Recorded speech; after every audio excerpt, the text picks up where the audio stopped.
Welcome to Letters to Louie with Abbey, Algiers. Welcome. Today's subject is Step on the Gas, and another interesting letter that your father, Dr. James Algiers, wrote to his good friend, Louie Fry. So let's go ahead and hear the letter, and then we can talk about it. Okay, sounds good. Thanks. Yeah.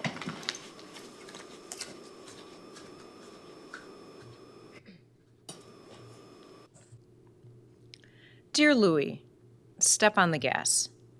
It's amazing just how negligent one can easily become at this stage of life. Negligence in any action. Negligent to volunteer, negligent to act, negligent to write, to read, negligent in all respects, but critical in so much. The older one becomes, the more difficult it is to accomplish even the most simple of tasks, and writing has never been a simple task. Writing demands thought. Thought demands wakefulness, and that quality of living is most difficult to maintain for 12 wakeful hours. That is, consecutive wakeful hours. Not nodding, not dropping off, not eye closing, just for a minute. What is this leading up to? Well, if truth be known, an attempt to excuse lethargy and age-related neglect to even the easiest of tasks. We develop age-related laziness. We no longer have a drive to complete thought-related tasks, to start interesting research, to complete started endeavors. We are directionally lazy and develop excuse-based, failed filing efforts. Sort of, we don't give a damn to accomplish even meaningful efforts. Somehow, goals and effort no longer coordinate, no longer result in endeavors of worth. We cast aside any goal that takes effort.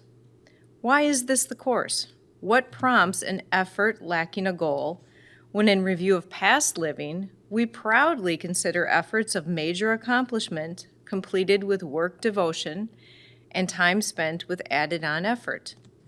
Somehow one was able to add on, to complete work-related goals with a minimum of extra effort and a maximum of concentrated effort. In truth, there seems to be a lack of concentrated ability for even the most worthy of goals. Almost like stepping on the gas pedal and realizing a disconnect between the foot pedal and the accelerator. A true disconnect of goals and effort production of the aging mind. However, once in a while, all systems connect and products are accomplished. I knew of a few aging men in my practice who were able to quietly set a goal and slowly meet an end desired outcome. They primarily were quiet men, lifetime task-oriented guys not given to bravado or noise, but dedicated to accomplishment, to devoid quiet work, usually in the solitude of their workshops, and the soul resting tranquility. It seems that time, place, attitude, and goals need to meet the right person at the right time. With that equation in balance, many tasks can be achieved. In the Cathedral of Mary at Holy Hill is a card table of the Lord's Prayer set in an inlay of thousands of small pieces of wood. The piece, the table, has stood in the side aisle of the church for many years. I recall it as being present on my first visit at the age of 10 years or so. I marveled then as to the devotion of a man, Schaefer by the name, who spent all those hours of solitude and direction to produce that and make a work of concentrated art. It was the first recognition for me of concentrated effort. Later, as a fourth-year medical student, I recognized the initial product of a dream in the creation of one of the first artificial kidneys, a large, bulky creation demanding the concentrated effort of 5 or more residents to secure a predicted outcome. Now the subsequent kidneys are managed by trained and dedicated nurses on a daily basis. Effort does produce outcomes.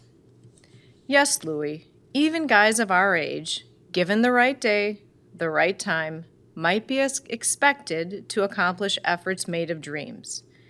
Truly, we might dedicate some time, energy, and direction, some discipline to accomplish. It is so easy not to succeed even at this stage of life, and so easy to accomplish, if one can just find the accelerator of effort.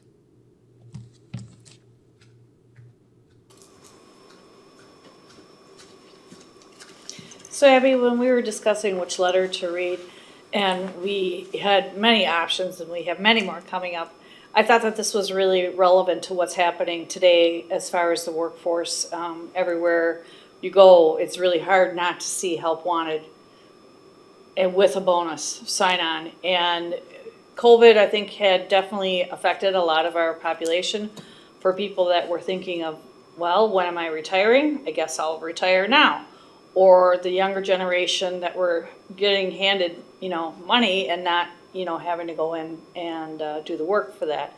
So with his reflection of having the effort, taking the time, wanting to be proud of the product that you produced, I felt that that was relevant with what's happening right now.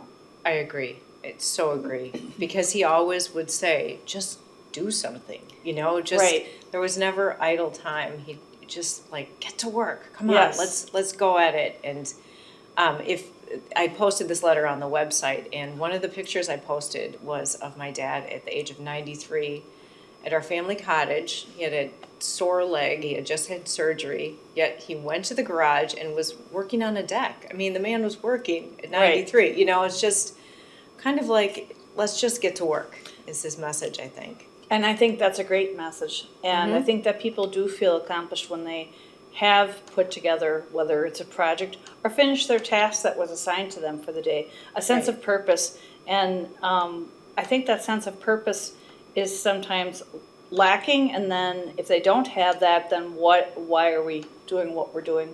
Right. Whether it's just your task for today is to get this put together, and you're working in a factory or any other type of business where you are creating a piece of whatever it may be and getting that task done and being and feeling accomplished inside for that. Right. It feels so much better to do something than do nothing. Right. So I thought it was very relevant. Yeah. Again, a man of great words. Right. Yeah. Thank you for coming in. Thank you. You're welcome. And to our viewers, as always, thank you for watching.